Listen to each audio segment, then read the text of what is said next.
As I've talked about on the show for the past several months, Donald Trump is now the centrist candidate in this 2024 political race, and that's being reflected in the numbers. The reason that Joe Biden is not doing well is because the Democrats are perceived correctly as moving toward the radical left. Donald Trump, by contrast, has actually been moving positionally toward the center on nearly every major issue, and that is just one reason why Donald Trump continues to do well in the polls, better than he did certainly back in 2020. On this date in history, Joe Biden was up 6.3 points in his election race against Donald Trump in 2020. In 2016, Hillary Clinton was up by nearly 11 points. Today, Donald Trump in the Real Clear Politics polling average is up a little less than 1 point. In the latest morning consult poll, he is up 1. According to Emerson, he is up 1. These are very close polls, but the bottom line is that Donald Trump tends, again, to overproduce relative to the polls. When you look at a five-way race, that gap really starts to open for Trump. So now you have a 2-point lead because Robert F. Kennedy Jr. is earning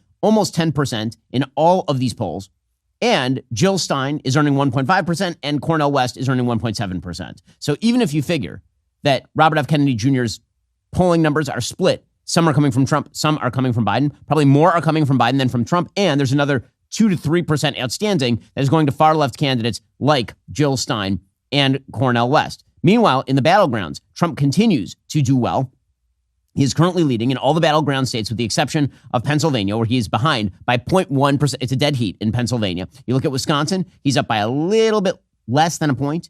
In Arizona, he's up by nearly 5. In Georgia, he's up by 4. In Michigan, he's up by 3. In North Carolina, he's up by 5. In Nevada, he is up by 3. Nevada, of course, is the wild card in this race. He lost that one. It wasn't even considered a swing state in the last election cycle. And now the map has broadened for President Trump. Not just that. Democrats have historically had a really strong on-the-ground advantage in terms of registered voters across the country. That is disintegrating as well. According to the New York Times, in the run-up to the 2020 election, more voters across the country identified as Democrats than Republicans. But 4 years into Joseph R. Biden Jr.'s presidency, the gap has shrunk. The United States now sits almost evenly divided between Democrats and Republicans. Republicans have made significant gains among voters without a college degree, rural voters, and white evangelical voters, according to a new report from the Pew Research Center. Remember, that is a group that Donald Trump overperformed with in 2016 and then actually underperformed with in 2020. The great lie of the 2020 election with regard to demographics is that Donald Trump did really, really well with rural voters, and he didn't do as well with minorities. He actually did better with minorities than he did in 2016, and not quite as well with rural voters as he did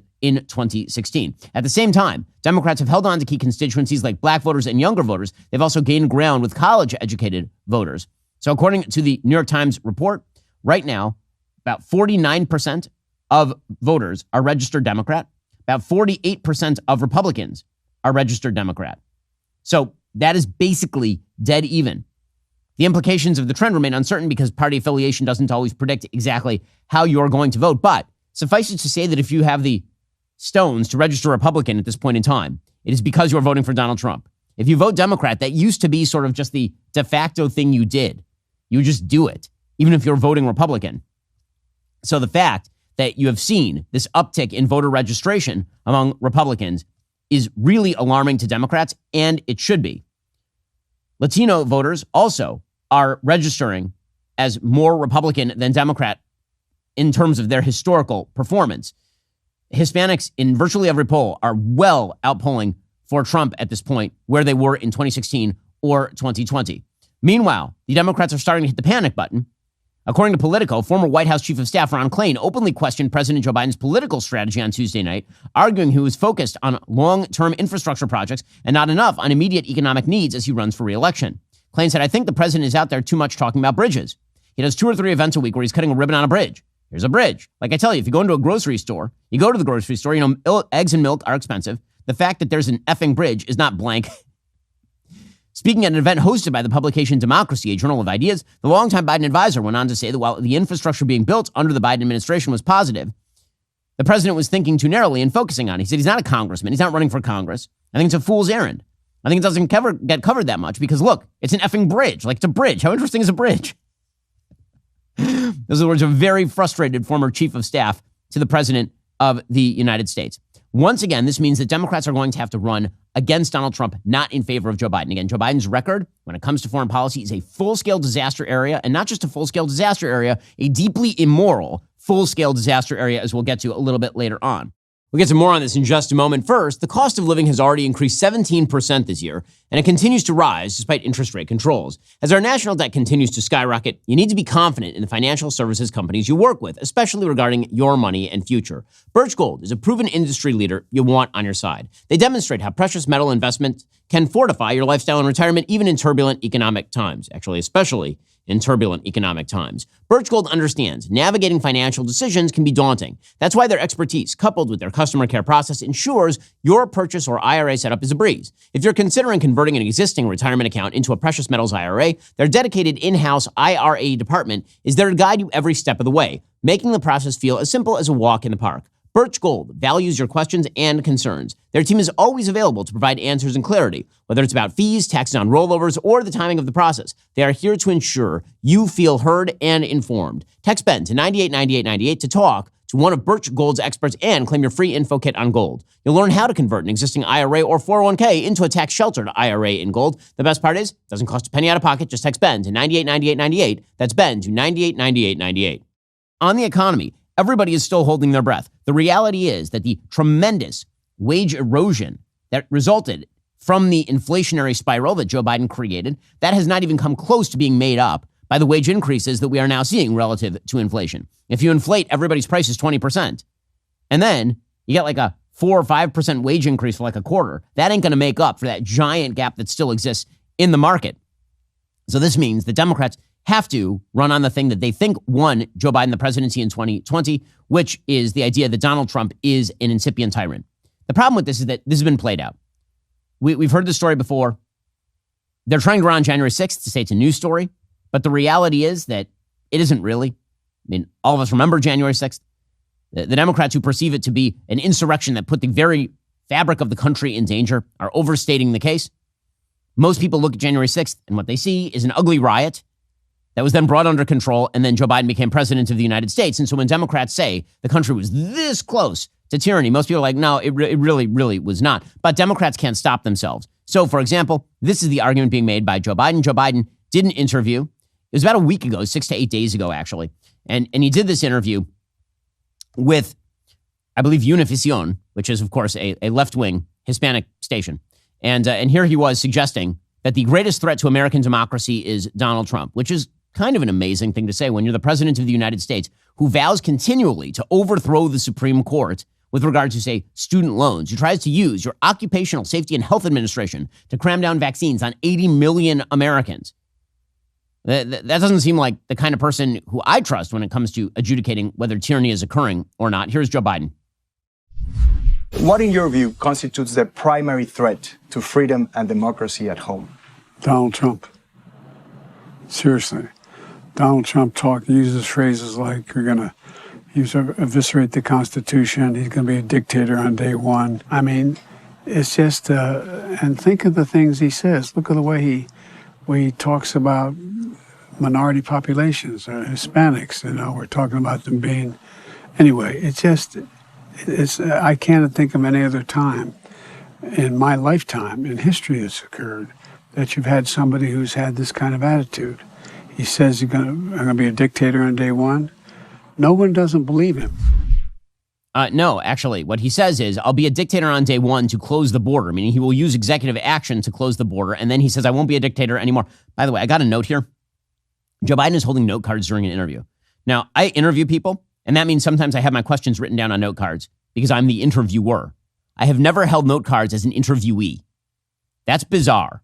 It's weird, and once again speaks to the fact that the president of the United States is no longer with us. Meanwhile, Nancy Pelosi is once again trying to push a connection between Donald Trump and Vladimir Putin. They're just going to play the hits here. So who benefits from it? Donald Trump. Who benefits from Donald Trump? Putin. There's, in my view, a connection there. In my view, there's a connection. You've been saying this for legitimately 8 years at this point. And if you still believe that Vladimir Putin is using Donald Trump as an op, I don't even know what to say to you. This is so crazy. First of all, you militarized the entire deep state to promote this lie that was rooted in Hillary Clinton and her campaign. And you've used 8 years and laundered it through the media in order to obtain that story. And you're still pushing it. And then you say to me that I'm supposed to worry about Donald Trump's tyranny? In the last election cycle, you literally used the federal government in order to pressure social media to take down a true story about Hunter Biden's laptop, saying that it was Russian disinformation. And you militarized former intelligence associates to go out there and make public statements about how the Hunter Biden laptop was disinformation. So no, I don't believe you when it comes to your tyranny pitch. Meanwhile, you have Chuck Schumer, the Senate Majority Leader, who's out there saying that, the impeachment of Alejandro Mayorkas, we shouldn't do that because that's too political. Impeachment shouldn't be used politically. Again, do these people even own mirrors? Are mirrors illegal in Democratic offices? Your colleagues say you're going to offer a motion to dismiss the impeachment charges on Thursday. Are you at all concerned that if some Democrats in tough races vote for that, it will come back to haunt them on the campaign trail? Look, we're going to try and resolve this issue as quickly as possible.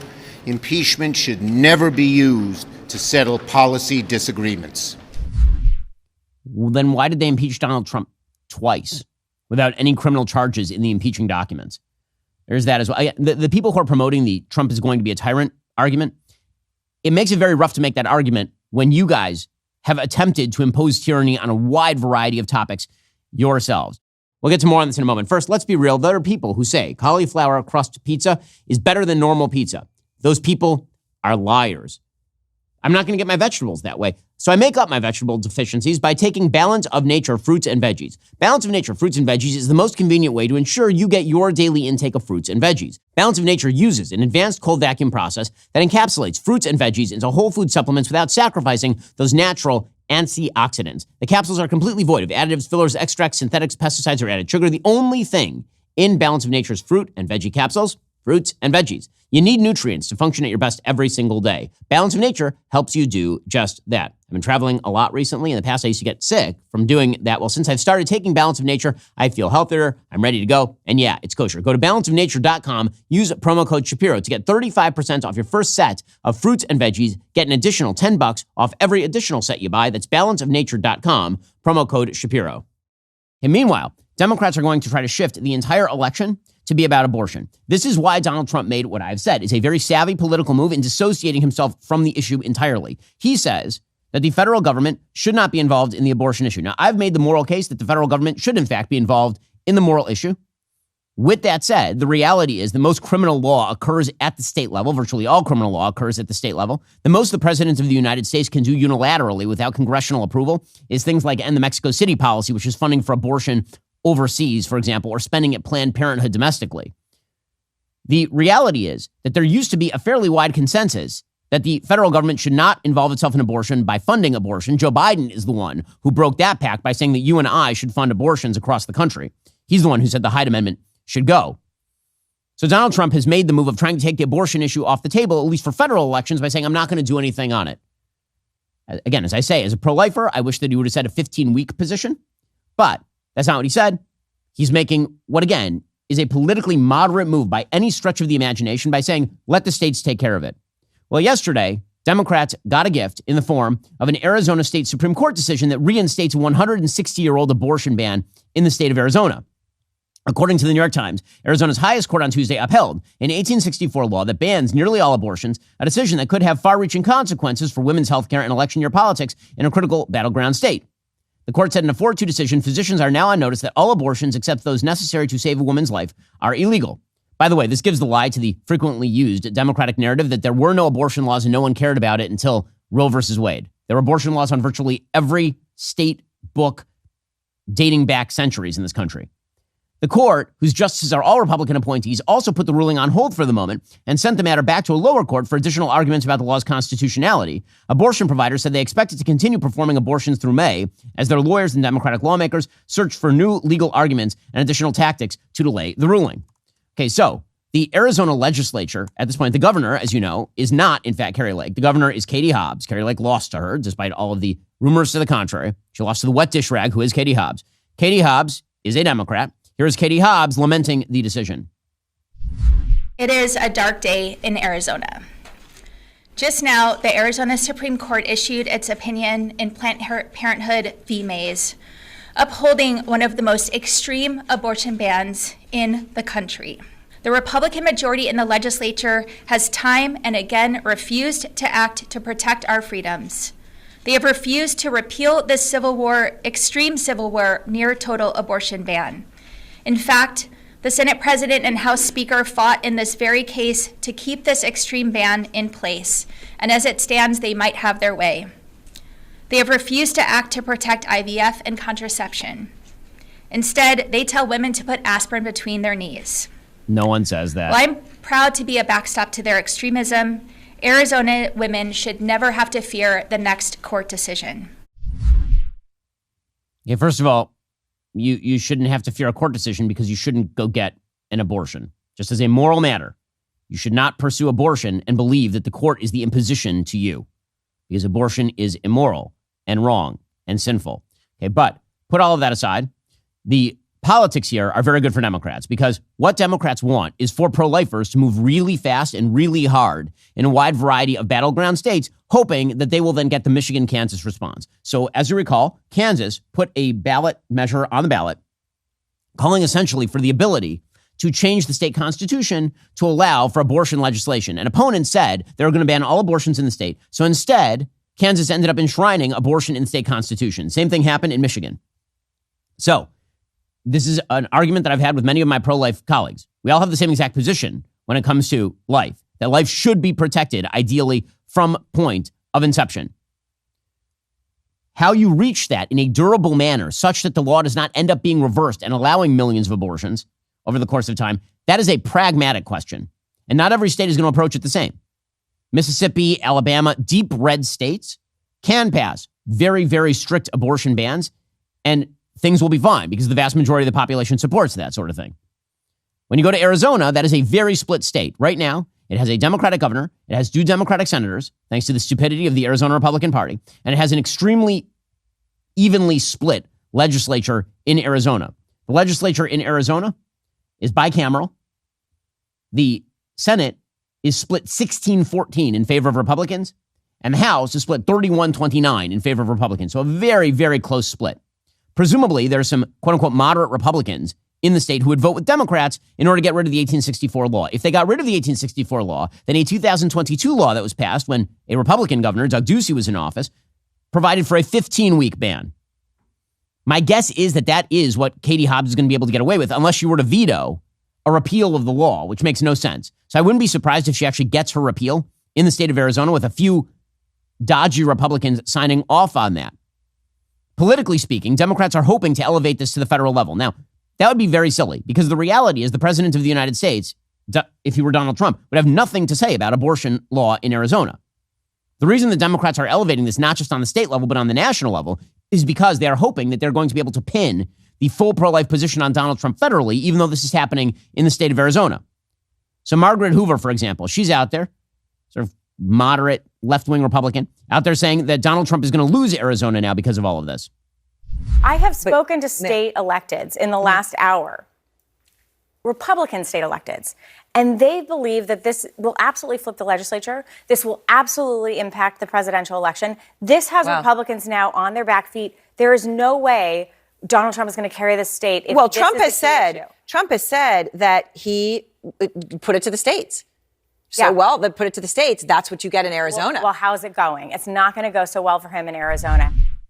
Well, I mean, but it may if people see that he actually has no impact. In other words, even if some people vote for, say, Democrats in the state legislature because they really like abortion, that doesn't necessarily mean that they're going to vote for Joe Biden, because Donald Trump is going to provide for Arizona to do kind of what it wants to do. That is why Trump did what he did, politically speaking. He actually preempted the Arizona Supreme Court decision by taking it off the federal table. Democrats are insistent on putting it back on the table. This is why Senator Mark Kelly, Democrat from Arizona, he suggests that Donald Trump is now going to go after contraception.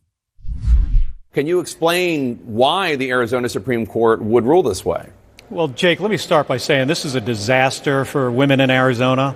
Arizona women deserve the right to make their own decision about abortion, and now they can't because of Donald Trump. I think what I'm more worried about is what's next. I mean, if Donald Trump, I don't believe he's going to be reelected, but is his next thing on his agenda to take away other rights? I mean, is it to take away the right to contraception from women? Okay, this is ridiculous. Donald Trump appointed justices who kicked it back to the states. His current position on all of these issues, I would assume, is they belong in the states. I love how federalism is now being conflated with tyranny. Remember, Donald Trump is a threat to you. Donald Trump is a tyrant, according to Democrats. He is such a tyrant that he's going to let you vote in your states on what you want to do, which is what all tyrants do. They delegate power back to the states. Incredible tyranny there from Donald Trump. Meanwhile, Democrats are like, we need full-scale abortion legislation at the top level that enshrines abortion to point of birth, basically. We'll do that at the federal level, but we're not the tyrants. Donald Trump is the tyrant. He's the one who wants control. Kari Lake is doing the same thing that Donald Trump did. She put out a statement. She's running for Senate in Arizona. She's the presumptive Republican nominee in the state. Quote, in addition to covering the state of Arizona as a fair and honest journalist for 27 years, I've traveled to every corner of the state on the campaign trail. I speak to more Arizonans than anyone. It is abundantly clear the pre-statehood law is out of step with Arizonans. I'm the only woman and mother in this race. I understand the fear, anxiety, and joy of pregnancy and motherhood. I wholeheartedly agree with President Trump. This is a very personal issue that should be determined by each individual state and her people. I oppose today's ruling. I'm calling on Katie Hobbs and the state legislature to come up with an immediate common sense solution that Arizonans can support. So Kari Lake, because she's a candidate for federal Senate, not for the state legislature in Arizona, has the capacity to basically say, okay, we're just going to avoid this issue altogether. So Republicans are clearly on the federal level trying to avoid the issue altogether, which, by the way, is kind of the way the federalist system works. Right? The reality is that on a state-by-state level, criminal law gets decided. And it's not the same in every state. Now, I'll make the moral case that Republicans on the federal level should do something. That doesn't mean they're going to have the power to do any of those things. And by the way, it's not very clear, according to the Supreme Court would even let them do something that goes beyond, say, a 15-week ban on the federal level. Right now, the only abortion legislation that is on the books on the federal level is partial birth abortion, which is extraordinarily late abortion bans on the federal level. And again, even when it comes to those federal abortion laws, how they apply in the states is always sort of a matter of weirdness. Because the reality is, again, that intrastate crime is prosecuted intrastate. So whenever you have a piece of federal legislation that criminalizes an activity, the question is whether it has any nexus with intrastate activity. It actually has to have some sort of activity that crosses state borders or impacts the federal government in some way. Okay, so the Democrats have a bit of a conundrum. The conundrum is that Donald Trump is more moderate than they are on this issue by every available metric. Joe Biden is abortion to point of birth. Donald Trump is, I'm not going to touch this thing, send it back to the states. That's the actual position. Good news for Democrats is they have the media who are willing to lie for them.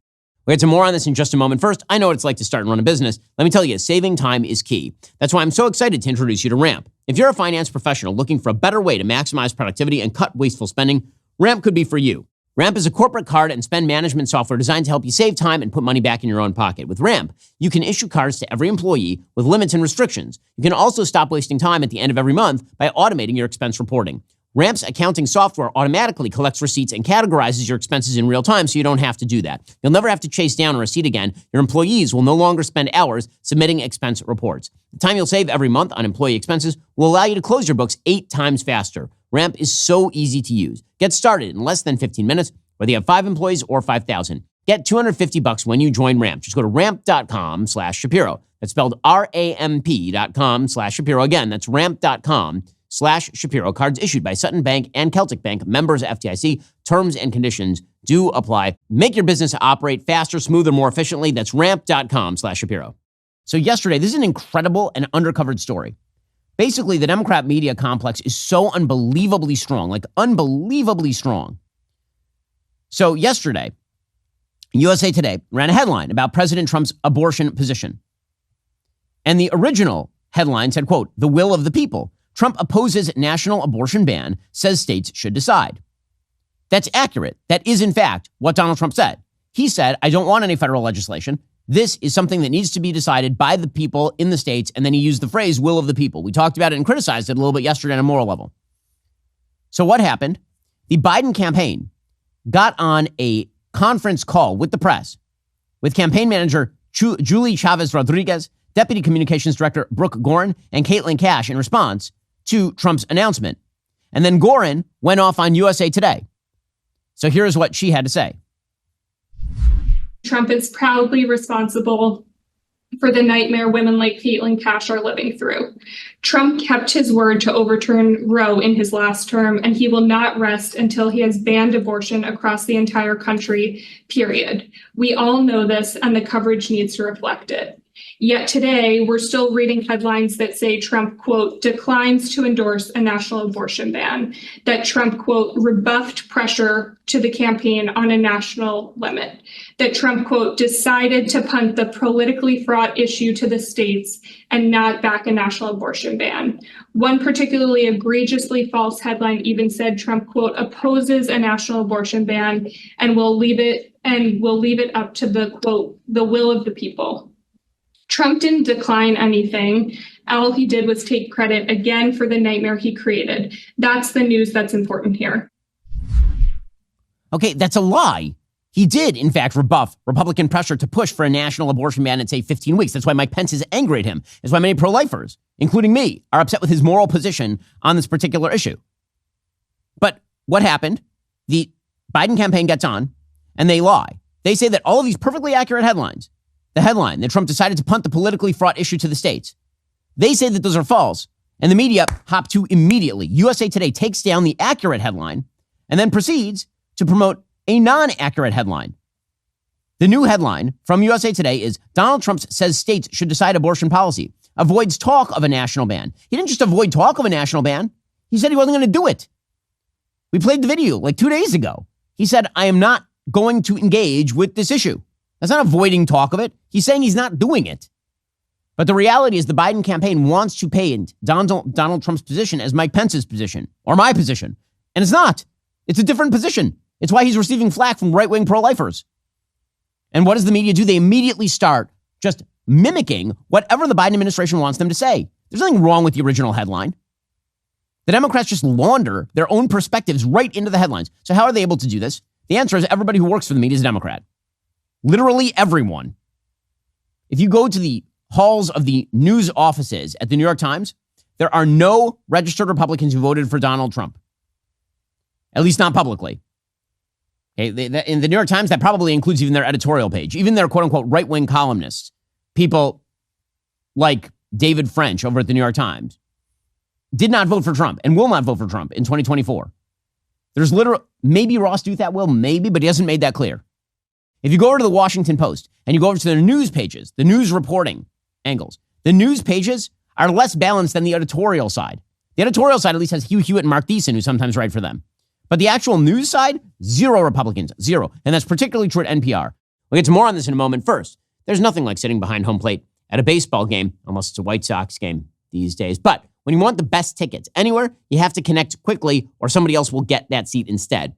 It's kind of like hiring for your business. You want to find the most talented people for your open roles really fast before the competition scoops them up. The best way to do that is with ZipRecruiter. ZipRecruiter will help you find qualified candidates fast. And right now, you can try it for free at ZipRecruiter.com/dailywire. Immediately after you post your job, ZipRecruiter's smart technology shows you qualified people for the role. Amp up your hiring performance with ZipRecruiter. Find the best talent fast. See why 4 out of 5 employers who post on ZipRecruiter get a quality candidate within day one. Just go to ZipRecruiter.com/dailywire. Try it for free. Again, that's ZipRecruiter.com/dailywire. ZipRecruiter is the smartest way to hire. We've been using it here at Daily Wire for literally a decade at this point. Go check them out right now at ZipRecruiter.com/dailywire. Try it out for free. Get the best employees quickly. Make sure you can filter them the most easy possible way. ZipRecruiter will do all of it for you. ZipRecruiter.com/dailywire to try it for free. So, fascinating piece by Uri Berliner, who's a veteran at NPR. And he, over at the Free Press, Barry Weiss's outlet, he says, you know the stereotype of an NPR listener, an EV-driving, wordle-playing, tote-bag-carrying coastal elite. It doesn't precisely describe me, but it's not far off. I'm Sarah Lawrence educated, was raised by a lesbian peace activist mother. I drive a Subaru, and Spotify says my listening habits are most similar to people in Berkeley. I fit the NPR mold. I'll cop to that. So when I got a job here 25 years ago, I never looked back. As a senior editor on the business desk where news is always breaking, we've covered upheavals in the workplace, supermarket prices, social media, and AI.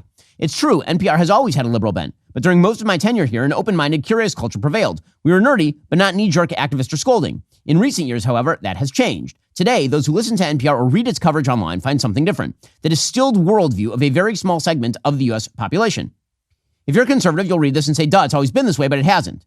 For decades, since its founding in 1970, a wide swath of America tuned into NPR for reliable journalism and gorgeous audio pieces with birds singing in the Amazon. Millions came to us for conversations that exposed us to voices around the country and the world radically different from our own. Back in 2011, although NPR's audience tilted a bit to the left, it still bore resemblance to America at large. 26% of listeners described themselves as conservative, 23% as moderate, 37% as liberal. By 2023, the picture was different. 11% said conservative, 21% moderate, 67% liberal. Why? Because of Donald Trump. As Ari Berliner says, like many unfortunate things, the rise of advocacy took off with Donald Trump. As in many newsrooms, his election in 2016 was greeted at NPR with a mixture of disbelief, anger, and despair. But what began as tough, straightforward coverage of a belligerent, truth-impaired president veered toward efforts to damage or topple Trump's presidency. At NPR, we hitched our wagon to Trump's most visible antagonist, Representative Adam Schiff. It's one thing to swing and miss on a major story. It happens. What's worse is to pretend it never happened. But Russiagate was not NPR's only miscue. And he points out the Hunter Biden laptop story, where NPR literally said they would not cover it, or the lab leak theory, which they said they would not cover. The point is that NPR is completely dominated by Democrats. It's an assembly line mentality. So, of course, they are just taking stenographic dictation from the Biden administration. That's all they do. And that's all the editors at USA Today are doing. That's all the editors of the Washington Post are doing, or the New York Times. They are just creating an echo chamber in which their columnists speak directly to Joe Biden in the same way that people accuse Donald Trump of taking his cues from Fox and Friends. Joe Biden takes his cues from the New York Times editorial board. He gets his foreign policy from Thomas Friedman. He gets his domestic policy from, like, Nicole Hannah-Jones on race. And he gets his economic policy from Thomas Edsall. Maybe. It's ridiculous. And this little echo chamber acts as a propagator of falsehood on behalf of Democrats, which is why they were perfectly happy to switch all of their headlines in a false way with regard to Trump's abortion position. So once again, you're going to see Arizona magnified. Now, here's the reality of how things are going to go in Arizona, as I said earlier. They have a Democratic governor. They have an incredibly closely split House and Senate in Arizona. There's a very good shot the Democrats will be able to peel off a couple of Republicans to vote for the repeal of an 1864 law on abortion, whether or not I like it, whether or not I think it's morally right. And then the 15-week abortion ban that was passed by Doug Ducey will be the law of the land in Arizona, and everybody will go about their merry way. That is the likelihood of what's going to happen here. In the same way that in Alabama, a huge deal was made out of an Alabama state Supreme Court case with regard to the discarding of embryos against the will of one of the parents, suggesting that they had some rights, embryos. And this was supposed to cause all sorts of issues for IVF. And the Alabama state legislature immediately gathered and passed a law that protected IVF. Right? It turns out that the states are, in fact, good laboratories for this sort of stuff. And it also turns out that the predominant power in criminal law, once again, lies with the state. That's why Donald Trump is doing what Donald Trump is doing. But the media have to somehow launder Arizona into a federal story when it is a state story. They have to launder Alabama into a federal story when it is a state story. Meanwhile, we are supposed to pretend that crime problems in Portland are a state story and not a federal story, so we can't impute any of the crime problems in the country to Joe Biden. That's how this works. In the same way that the media decide what's a local news story and what's a national news story based on the narrative. White guy shoots black man, national news story. Black guy shoots white man, local crime story. The same thing happens with regard to pretty much every political lens. The state Supreme Court in Arizona goes back to an 1864 pro-life law, national news story. Everyone worry. You got to freak out if you're in California. Meanwhile, if the state of Kansas passes a law that basically enshrines abortion to point of birth, state news story just about how the people of Kansas have found moderation, not a national news story that implicates Joe Biden in abortion radicalism in any way, shape, or form.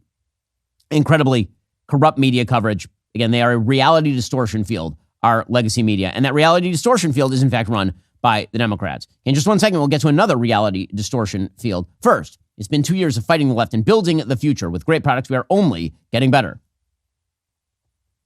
Behold, Jeremy's second-generation razors are here. Same mission, new razors. You will notice a redesigned ergonomic handle for superior durability and improved coated stainless steel blades. For those of you who craft your masculine look with precision, we also have Jeremy's new and improved Precision 5 razor. That precision trimmer allows you to tailor your shave. It provides an exceptionally smooth and close shave. Now, if shaving is more of a chore, you just want to get it done and over with, the brand new Sprint 3 is for you. Open blade geometry allows for a quick, clean shave, so you can get back to your manly activities as quickly as possible. Razors made right. Progress that is not progressive. Head on over to jeremysrazors.com to upgrade to your new second-generation razor today. Okay, meanwhile, now, all of what's happening in Arizona underscores something that is fundamentally wrong with American politics, and that is what Americans most want. This has been true for years. What Americans most want is stability. That's what most Americans want. They want something that is stable and predictable and non-radical. And so it is in the interest of both parties to interpret the other party's action as radical while attempting to position themselves as moderate. Instead, what has happened is that both parties are successfully calling the other radical. Also, both parties are falling hostage to their actual radical base because there is this move that's been happening inside both parties to suggest that you need the most passionate. Those are the people who are going to drive the bus. Let's put the passionate people in charge of the bus. Now, in no other industry do you actually want the most passionate people in charge of the bus. In most other industries, what you want is passionate people who are going to do the difficult work, the difficult on-the-ground work that needs to be done, and they have the passion to actually do it. You don't actually want the doctor who is emotionally unhinged performing the surgery. What you want is people who are very passionate about the thing to do a lot of the sort of on-the-ground door knocking if you're in a political campaign, for example. What you don't want them to do is define policy. Well, both parties have decided that they are basically going to surrender to their fringes. And that is a real problem. It's a real problem. This problem is cropping up, as I've talked about all this week, with regard to Marjorie Taylor Greene. Marjorie Taylor Greene is not a responsible legislator. She has attempted to position herself as more of one since she, a couple of years ago, sort of burst onto the scene by saying incredibly silly things.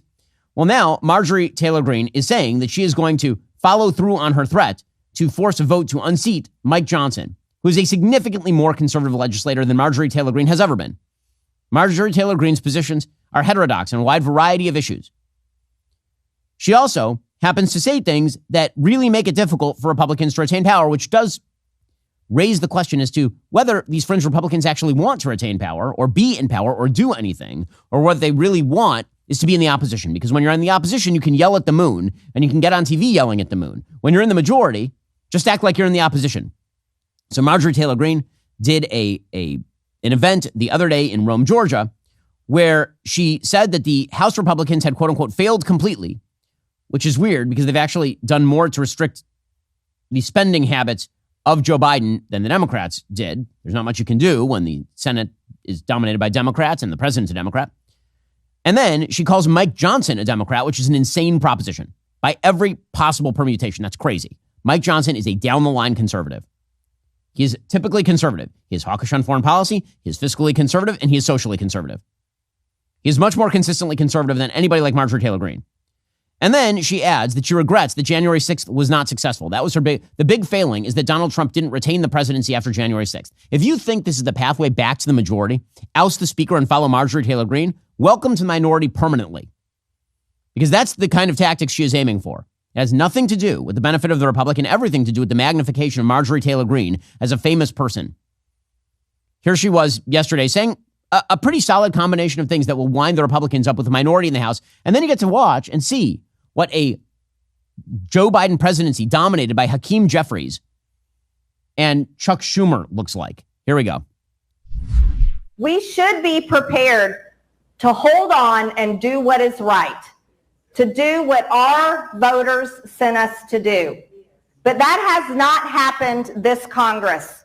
As a matter of fact, our Republican House majority has failed completely. He's not our Republican Speaker of the House. He's the Democrat Speaker of the House, and he's doing a better job than Hakeem Jeffries. Actually, if I had it my way, we would have been successful in our objection on January 6th, and he wouldn't even be president. Okay, so if you had magically had your way and overthrown the Constitution of the United States and how state certification efforts work, Donald Trump, forget about whether the people in a district like this. Maybe they do. Do you think this is not going to be a national issue for Republicans? Democrats make it the focus of their campaign to find the most radical Republican and then smear every Republican with that person. And you know what helps in that effort? A dumbass rule negotiated by Kevin McCarthy to allow for one person to challenge the speaker. So Marjorie Taylor Greene has done that. And she's setting up the math such that if she challenges him, that he will have to rely on the votes of Democrats in order to get him over the hump. Okay, to which I say he should do it anyway, because either Mike Johnson is going to run the House or Marjorie Taylor Greene is going to run the House. And then if Marjorie Taylor Greene runs the House, then Hakeem Jeffries is going to run the House. That's just how this is going to go. If the Chaos Caucus decides that they are the ones in charge, if they are the captain now, then this ship is sinking and it's sinking right quick. She says that he's the Democrat Speaker of the House. He's worse than Hakeem Jeffries. We're going to find out if she has her way, because Hakeem Jeffries will be Speaker of the House if she has her way, which is why I've been encouraging all week long the Speaker of the House to simply nuke this rule. This rule needs to go away. You cannot allow yourself to be held hostage by a group of people who have no interest in governing, who do not know what the role of the legislature actually is, who seem to think that they are up for a slot on RSBN, like a nighttime guest slot every night. Like that's their entire MO is to just get on networks and say things. Again, the job of people like me is to say where Republicans stray from principle and where they meet principle. The job of Republican legislatures is to get the best deal they can. That is not the same job. The fact that the Republican caucus has decided to cave to a bunch of social media faux legislators is incredibly silly. It's really dumb. Now, of course, that's not universal to the Republican side. Democrats have done this too. They've decided they're basically going to let the squad drive the boat. The Hamas squad is now driving the boat in the Democratic Party. This is why Joe Biden, he once again, clean up on aisle Biden. So Joe Biden did an interview, as we mentioned earlier in the show, with Univision. That was last week. Okay, this interview was done immediately in the aftermath of the World Central Kitchen tragedy, in which Israel accidentally struck a World Central Kitchen convoy and killed 7 people in the middle of the war. And Joe Biden, in this interview, says that the Prime Minister of Israel, Benjamin Netanyahu, is quote-unquote making a mistake on Gaza. And then he says he wants a 6 to 8 week ceasefire without any hostage release. There are 5 American hostages still being held. I know that we're supposed to not give a crap about that for some odd reason. I know we're supposed to care deeply about Evan Gershkovich, the journalist from the Wall Street Journal, being held in captivity by the Russians. I know that we're going to let actual terror masters go free in order to regain the possession of Brittany Griner, a WNBA player.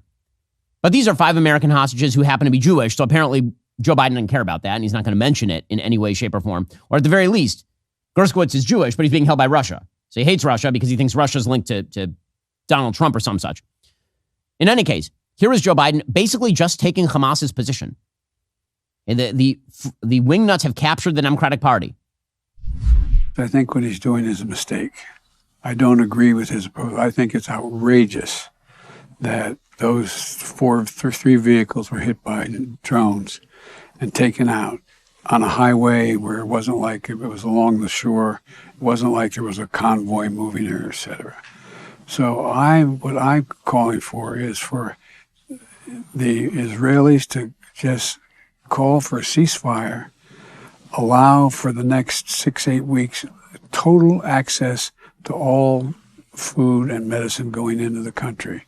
I've spoken with everyone from the Saudis to the Jordanians to the Egyptians.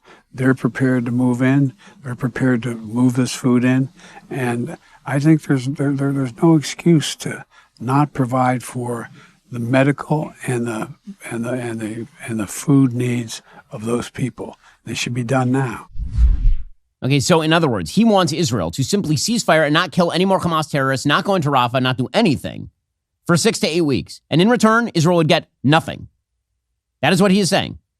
Hamas would be left in place. Hamas could get aid. Hamas steals that aid, of course.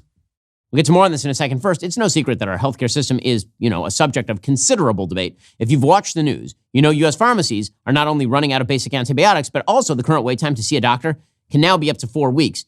I can't imagine a more helpless feeling than somebody in the family getting sick while a supply chain issue or a doctor's wait list kept them from getting the medication they need. Thankfully, my family has a medical emergency kit from the wellness company. It's like having a 24/7 pharmacy. The kit can treat over 39 different medical issues. No other doctor is going to prescribe all these meds at one time for prevention later, from antibiotics like Z-Pak to reduce sick time to amoxicillin for pneumonia, strep throat, ear infections. The medical emergency kit gives you peace of mind in unforeseen medical emergencies and resource shortages. Every kit includes a medical emergency guidebook as an educational resource for safe use. Don't wait until it's too late. Get your medical emergency kit from the Wellness Company today. Visit twc.health/Ben. Enter promo code Ben for a 15% discount. The process only takes about 3 minutes online. It could not be simpler. Your home medical emergency kit ships right to your door. Don't wait. Visit twc.health/Ben. Enter promo code Ben for your discount.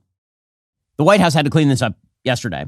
They flatly denied a shift in policy after Biden called on Israel to agree to a 6 to 8 week ceasefire. According to a White House official, quote, "There is no change in our position. The president was reiterating our long-standing position. We are calling for an immediate ceasefire that would last for at least 6 weeks as part of a hostage deal." Okay, now, of course, he didn't say anything about the hostages there because they're lying. He has been captured by his radical left, and they don't want to admit that he's been captured by his radical left, so they're trying to walk that back to suggest that actually the White House wants this as part of a hostage deal. There's only one problem. When you say this sort of stuff, Hamas knows it has you by the short hairs, which is why they are refusing every ceasefire deal offered to them right now. According to the Wall Street Journal, Israel and Hamas on Tuesday were considering a new U.S. proposal for a ceasefire in the war in Gaza and the freeing of some hostages still held by the militant group. But mediators caution the two sides remain far from a deal. And in fact, every time the media report that they're close to a deal, Hamas then kills the deal. Why? Because they know that if they just retain pressure on Joe Biden will cave. His entire party continues to clamor for him to cave to Hamas and leave them in place. Here is Senator Tim Kaine, former forgotten vice presidential candidate under Hillary Clinton, saying that the United States should cease all offensive aid to Israel. They should just give them defensive weaponry like Iron Dome or something. But they shouldn't give them enough ammunition to, kill members of Hamas. I have also urged the president in delivery of aid to Israel to restrict it to defensive weapons. Israel has to defend itself against Hamas, against Iran, against Hezbollah, against the Houthis, against militias. Let's help them defend themselves. But there are weapons that are primarily offensive in nature, and we should hold those back. We should hold back offensive weaponry. Great strategy against a terror group. Meanwhile, Nancy Pelosi, she's doing this routine. The usual Democratic routine when it comes to legislation on anything is there has to be an answer. There has to be a better way. They say this about guns all the time. Well, I don't know how to solve it, but there has to be something we can do. So now she's doing this with regard to war-making policy. The United States and the West will never win another war with this kind of logic, ever, for the rest of time. Because it turns out, when it comes to war, there is no better way. There is no clean way to wage a war. There is no clean way to wage a war, particularly when you are granting an incentive to the enemy to hide among women and children, because the minute they do, they are calling safety. Here is Nancy Pelosi. Look, October 7th was barbaric. It was horrible what they did to the Israeli people and the rest. Hamas is a terrorist organization. We need to free the hostages, all of the hostages. But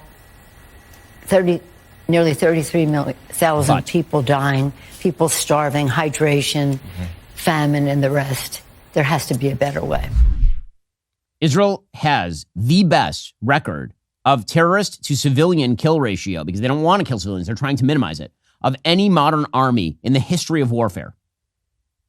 Doesn't matter. Nancy Pelosi is still calling for this. And Joe Biden is captured by this wing of his party. Meanwhile, the Biden administration has to straddle this peculiar line because, as it turns out, it actually is not in America's interest to watch Hamas win. So Lloyd Austin, our rather dull Secretary of Defense, he even said yesterday there's no evidence Israel is committing a genocide because Israel is, of course, not committing a genocide, contrary to idiots on all sides of the aisle who seem to not understand the meaning of words. I swear, every time we talk about people who say that Israel is committing a genocide, I feel like Inigo Montoya in Princess Bride. I do not think that word means what you think it means. Words have definitions. You don't care about the definitions. You're just looking to hit Israel with the slander that they are doing to others what was done to them during the Holocaust, or some such absolute tripe and garbage. Here is Tom Cotton questioning the Secretary of Defense. I want to address what the protesters raised earlier. Is Israel committing genocide in Gaza? Senator Cotton, we don't have any evidence of genocide being created. So that's a no. Israel's not committing genocide in Gaza. We don't have evidence of that, to Thank my you. knowledge. Okay. Again, this is not a hard answer. The fact that he has to kind of struggle for the words is pretty incredible. Meanwhile, Mitch McConnell, the Senate minority leader, he points out that Joe Biden has indulged his radical base. America cannot afford to lose moral clarity about the conflict. But I'm afraid that too many of our leaders are. President Biden expressed outrage at last week's deadly accident, an event his own administration acknowledged was a tragic accident, which begs the question of whether he's also outraged at the way Israel's terrorist aggressors violate international law by turning hospitals and schools into fighting positions. Instead of welcoming Israel's swift investigation and efforts to hold personnel accountable for their mistakes, accountability that has been sorely lacking during President Biden's own administration, the president caved further to domestic political pressure. He indulged his radical base and called for an immediate ceasefire.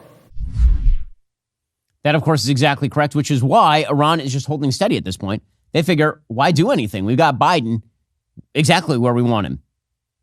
Meanwhile, I have a hard time knowing whether to attribute Democrats' moral blindness to true moral corruption or just stupidity. It makes it harder when many of the morally blind are also just plain stupid. Sheila Jackson Lee had the quote of the day yesterday, and probably for the month. This is the quality of person that we elect to Congress now. And got nuts all over the place. This is the quality of person. Representative Sheila Jackson Lee. She's been in Congress, by the way, for a very long time. Sheila Jackson Lee. She is from Texas, the 18th district over there. Here she was explaining the moon. Sometimes you've heard the word full moon. And sometimes you need to take the opportunity just to come out and see a full moon is that complete rounded circle, which is made up mostly of gases. And that's why the question is why or how could we as humans live on the moon? Are the gases such that we could do that? The sun is a mighty powerful heat that is almost impossible to go near the sun. The moon is more manageable, and you will see in a moment, or not a moment, you'll see in a couple of years that NASA is going back to the moon. She's putting on her glasses. Having some trouble here putting on those glasses. Oh, wow. Okay, she can't get the glasses on. She's trying. She doesn't have them over her eyes. She's got them over, like, the bottom of her nose. It's like watching my 4-year-old trying to put on glasses. My goodness. Like, that's not where glasses go, lady. They're not over your nose. And then she's looking up in the sky with the glasses over her nose. What is happening right now? Glasses they're not supposed to block the sun from hitting your smell sense. She just cannot get this on her face. I mean, this is continuing, by the way. Okay, this clip is continuing. She cannot get the glasses on her eyes. She put it on her nose. Finally, no, you think it's on? Wrong. You think that she's got it on her eyes? Wrong. She actually then ends up walking away from the podium, still with the glasses not on her eyes. This is the level of intelligence that we have staffing our... She's been in Congress since 1995, gang. She's been in Congress for almost 20 years. Sorry. She's been in Congress for almost 30 years. Clearly, her constituents love this level of stupidity. Yeah, our country might get what it deserves. Alrighty, coming up, we'll get into the White House commenting on the Pope being a Catholic. Yeah, that's a thing now. If you're not a member, become a member. Use code Shapiro. Check out for 2 months free on all annual plans. Click that link in the description and join us.